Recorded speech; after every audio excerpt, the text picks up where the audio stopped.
नमस्कार मोर प्रिय ओडावासी प्रत्येक दिन संपूर्ण खबर जानापी चैनल को गोटे लाइक करने सहित चैनल को सब्सक्राइब करूँ सदा सर्वदा मुझे साथी आसतु जाना आज किसी गुरुत्वपूर्ण खबर। दुख शुणिले मुख्यमंत्री कैंसर पीड़ित शिशुर समस्त चिकित्सा आयुष्मान भारत योजना करने निर्देश आवश्यक है मुख्यमंत्री रिलीफ पांठि अर्थ मंजूर कर समस्त साहाय्य जोगाई देवा स्वास्थ्य विभाग और सीएमसी वरिष्ठ अधिकारी निर्देश। खबर आईटी इंजीनियर का आत्महत्या यौतुक जातना सही पारे आत्महत्या कले सफ्टवेयर इंजीनियर गर्भवती शिल्पा शेष में घरे फाँसी दे आत्महत्या कर अभियोग आसी अभियोग अनुसार स्वामी शाशु घर लोक दीर्घदिन धरी मानसिक और शारीरिक निर्यातना देउथिले शेष में निर्यातना सही न पारि निज घर झुली पड़ती। खबर पुणी शिक्षक नाँ में असदाचरण अभियोग किछि छात्री एकाठी होई संस्कृत शिक्षक नाँ में आनी अभियोग बणाई गुरुंडिया अंचल एक विद्यालय नाबालिका छात्री को संस्कृत शिक्षक असदाचरण कर अभियोग होती 7 जन नाबालिका छात्री यही अभियोग आनी छात्री अभियोग को आधार कर भारप्राप्त प्रधान शिक्षयित्री द्वारा गोरुंडिया थाना एतला दायर होती सेपटे अभियुक्त शिक्षक जनक छुट्टी दरखास्त दे फेरार हो जनापड़ी। खबर पानी रे भासिला चाकरिया संघ आशा आवेदनकारी सहित सांघातिक खेल फर्म को रास्तार फोपाड़ी देले ता पुणी पानी बही जाउथिबा स्थान में ना होइछि नियुक्ति ना आवेदन पत्र होइछि वेरिफिकेशन हेले ऑफिस बाहर को जाई रास्ता पर पड़ेगा आवेदन पत्र एपली एक सांघातिक चित्र सामना को आसी कंडीपदा ब्लॉक आईसीडीएस कार्यालय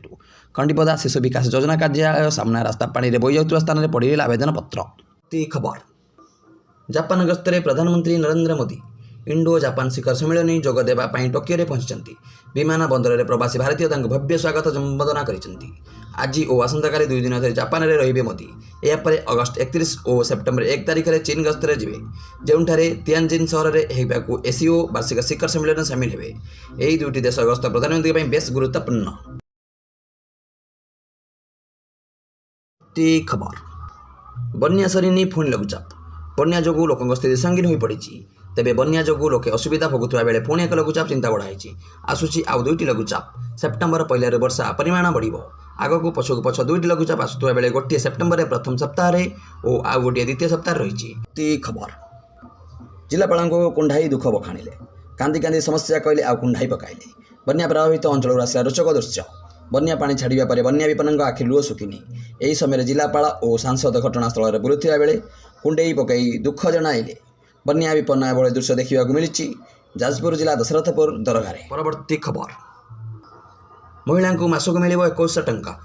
हरियाणा सरकार महिला मानक एक नूतन योजना आरंभ कर प्रति मास 20 लाख महिला को आर्थिक सहायता प्रदान कर योजनार लक्ष्य होची महिला मानक आर्थिक भाव में सशक्त और आत्मनिर्भरशील करने।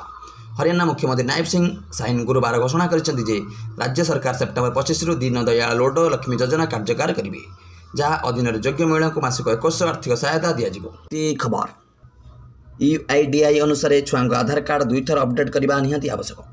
थरे 5 वर्ष बयस आउ थे 15 वर्ष पुराणा होगापर जदि आपण पिला आधार कार्ड अपडेट कराई ना ताहले शीघ्र अपडेट करातु छुआ आधार कार्ड रे बायोमेट्रिक अपडेट करने जरूरी अटे एने यूआईडीआई पक्षर नुआ गाइडलाइन जारी करा समस्त राज्य और केन्द्रशासित अंचल को एने चिट्ठी कर अपडेट शीघ्र करने को कहुई। खबर निजको जालीदे आईनजीवी राजधानी में निज देहर निआं लगाईदे आईनजीवी मंचेश्वर थाना पांड्रा अंचल अभावनीय घटना मृतक हेले 46 वर्षीय दीपक साहू पेशारे दीपक जड़े आईनजीवी गुरुवार हठात छात उपर को गरम लगुवा कही जाइथिले हेले तापर आउ फेरी नथिले। परवर्ती खबर शिशुपुत्र को जन्म देना नवम छात्री समाज में एमती किसी घटना देखा मिले जहाँकि आमको भाविबा बाध्य करे कौन आम सतरे एत तलू खसीगले आपण मैंने भावुवे आम एमती कहीं प्रश्न उठाऊँ आम यही घटना शुणा पर एमती भाभी कारण यही पिला शिक्षा उपर से भविष्य उपर प्रश्न उठू। सूचना अनुसार यादगिरी जिलार शाहपुर तालुक में एक सरकारी आवश्यक विद्यालय नवम श्रेणी छात्री बुधवार संध्यार शौचालय में एक पुत्र संतान को जन्म देती स्कूल और हॉस्टेल कर्मचारी एक आश्चर्यजनक त्रुटि घटना सामना को आसी। खबर राज्यर 9 जिला को सतर्क रहा परामर्श आगामी 3 घंटा पर्यंत 9टी जिला को येलो वार्निंग जारी कर सतर्क करने को परामर्श देती आंचलिक पाणीपाग केन्द्र वर्षा घड़घड़ी सह झड़ तोफान पूर्वानुमान कर बालेश्वर भद्रक मयूरभंज पुरी खोर्धा कटक जगतसिंहपुर और जाजपुर और गजपति यही सबू जिलार गोटे कि 2टी स्थान में आगामी 3 घंटा मध्य वर्षा और घड़घड़ी सह झटका पवन 30 ରୁ 40 किलोमीटर प्रति घंटा संभावना रही। परवर्ती खबर जगन्नाथ मंदिर भयंकर अग्निकांड निआं आरे जलीगले 3 ठाकुर सेवायत संध्या आरती बेला जो दीप देते से दीपरू निआं लगी आशंका कर भयंकर अग्निकांड ब्रह्मगिरी कांडगोदा गाँ मंदिर थी जगन्नाथ मंदिर होती जोठारे निआरे 3 ठाकुर महाप्रभु श्री जगन्नाथ बड़ भाई प्रभु बलभद्र और भौणी सुभद्रा पड़ जाइछन्ति।